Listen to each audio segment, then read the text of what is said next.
पतंजलि शर्मा जी, जयपुर से। राधे राधे। महाराज जी, आपके चरणों में कोटि कोटि प्रणाम। महाराज श्री, हमारी संतान जो हमसे उत्पन्न होगी, क्या वो अपने पूर्व कर्मों के अनुसार शरीर मिलेगा या माता पिता के कर्मों के अनुसार? अगर माता पिता के कर्मों के अनुसार उत्पन्न होगी तो क्या सावधानी रखें? कृपया मार्गदर्शन करें। वो तो आएगा अपने ही कर्मों से, पर उसमें दुख और सुख का अनुभव तुम्हारे कर्म उसमें सम्मिलित होंगे। अगर आपने पूर्व में जो जीव पुत्र रूप में आ रहा है उसके साथ अभद्र कर्म किए हैं तो आकर के जीवन भर आपको जलाएगा, आपको दुख देगा।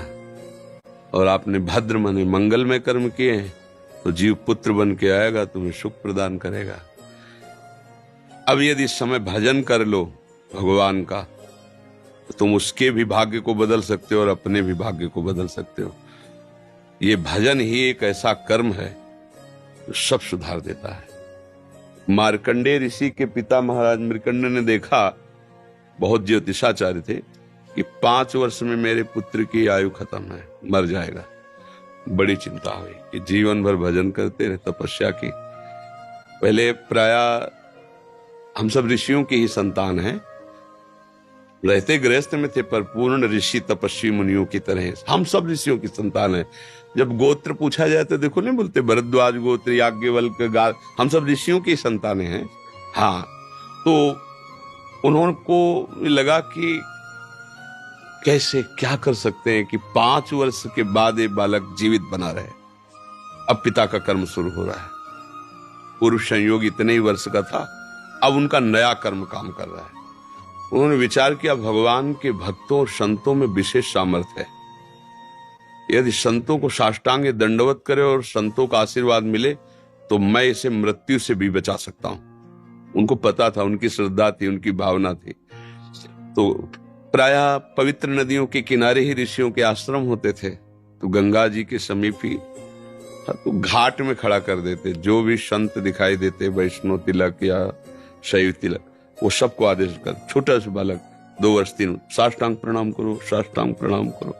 उनकी सेवा यही थी, प्रसाद पाओ और जाकर घाट में खड़े हो, जो भी संत दिखाई दे साष्टांग प्रणाम करो। एक दिन प्रच्छन्न वेश से गुप्त रूप से सनक सनंदन सनातन सनत कुमार भी, अब आपको क्या पता कौन महात्मा किस कोटि का किस वेश में तुम्हारे पास बैठा है, या तुम्हारे संग वार्तालाप कर रहा है, या तुम्हें कभी मिल सकता है, हमारी दृष्टि नहीं है ना। और वो दिव्य महापुरुष थे और वो देखा करते थे। जब साष्टांग प्रणाम किया तो चारों संत वेश में थे, उनका चिरंजीवी भाव, बस वो आ गए। महाराज मेरी दृष्टि अचूक है, आप सनक सनंदन सनातन सनत कुमार चारों ब्रह्म कुमार हैं ना, प्रच्छन्न वेश से आप घूम रहे हैं, ये तो अभागी है, 5 वर्ष में इसकी मृत्यु हो जाएगी। वो आप कह रहे हैं चिरंजीवी भव, तो आपके वचन मिथ्या या इसका भाग्य मिथ्या? इसी बात में बैठे थे कि कोई ना कोई महापुरुष जब फंसेगा तो ये भाग्य को मिटा सकता है, साधारण थोड़ी मिटा पाता है, महापुरुष ही मिटा पाता है, उसमें सामर्थ्य होती है। तो उनका ठीक है, चिरंजीवी तो रहेगा ही। तुम्हारी ज्योतिष से तुमको पता है किस मिनट में किस सेकंड में मृत्यु होगी। उस दिन प्रातः से लेकर के और मृत्यु समय तक भगवान शिव के मंदिर में शिव का आलिंगन करके इसे बैठा देना, बस फिर और हम देख लेंगे। ऐसा ही किया। चारों ब्रह्म कुमार दरवाजे पे खड़े हो गए। तो ऐसे पुरुषों के पास यमदूत नहीं आते, साक्षात धर्मराज आते हैं। धर्मराज ने देखा सनक सनंदन सनातन सनत कुमार, तो उनका इस जीव का समय हो रहा है, आप आदेश करें तो मैं इसे ले जाऊं। नहीं, मैंने तो चिरंजीवी भव कहा है। बोले ब्रह्मा के आप पुत्र हैं, ब्रह्मा के द्वारा ही विधान किया जाता है। तो इतनी वार्ता हो ही रही थी कि भगवान शंकर प्रकट हो गए।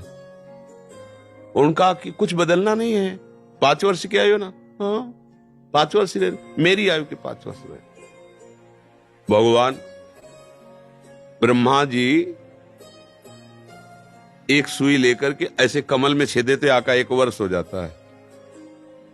वो क्रम जब समय का नहीं, जैसे उत्तरायण दक्षिणायन देवताओं के दिन रात, ब्रह्मा जी का दिव्य 100 वर्ष का जो आयु का विवरण है ना, उसको जब पढ़ो तो होश खराब हो जाएगी। एक दिन में 74 मनु बदल जाते हैं, इंद्र बदल जाते हैं एक दिन में।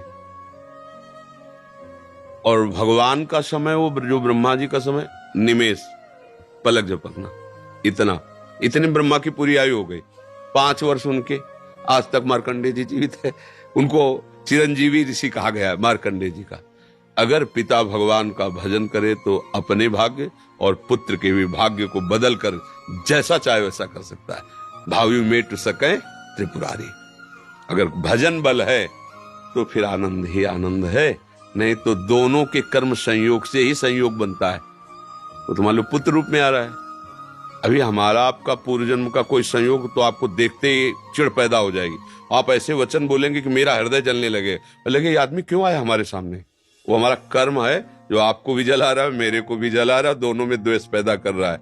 और अगर अच्छा देखते ही ऐसा लगा कि मानो हमने बहुत समय से अपने प्रियजन को बाद में देख, ऐसा लगता है ये तो हमारे बहुत प्रिय, और देखकर आनंद है, आप जाओगे खुशी हुई, हमारे खुशी हुई, क्या हुआ? कर्म ही सबको दुख सुख देता है और कुछ नहीं। अगर कर्म को कोई मिटा सकता है तो भगवान का भजन मिटा सकता है, दूसरा नहीं। खूब प्रभु का आश्रय लेकर के उनकी लीला गायन करो, नाम जप करो, सब ठीक हो जाएगा।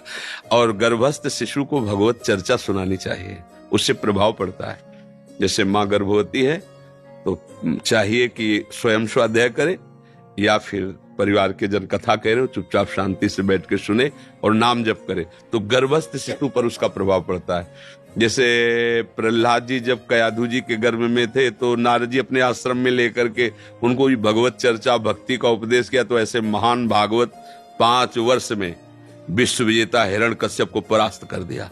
5 वर्ष की आयु प्रहलाद जी की है और विश्व शक्ति संपन्न हिरण्यकश्यप परास्त कर दिया। अभिमन्यु जी गर्भ में ही थे, चक्रव्यूह का वेदन की क्रिया बताई तो 6 द्वार वेदने की क्रिया तक वो जगती रही, 7वें में सो गई। तो फिर वो मतलब गर्भस्थ शिशु पर बाहरी चर्चा का प्रभाव पड़ता है, बाहरी आचरण का प्रभाव पड़ता है। यदि हम नाम कीर्तन, भगवत चर्चा, भगवत कथा वार्ता, तो उसमें भक्ति का अंकुरण हो जाएगा, गर्भस्थ शिशु में उसका प्रभाव पड़ जाएगा।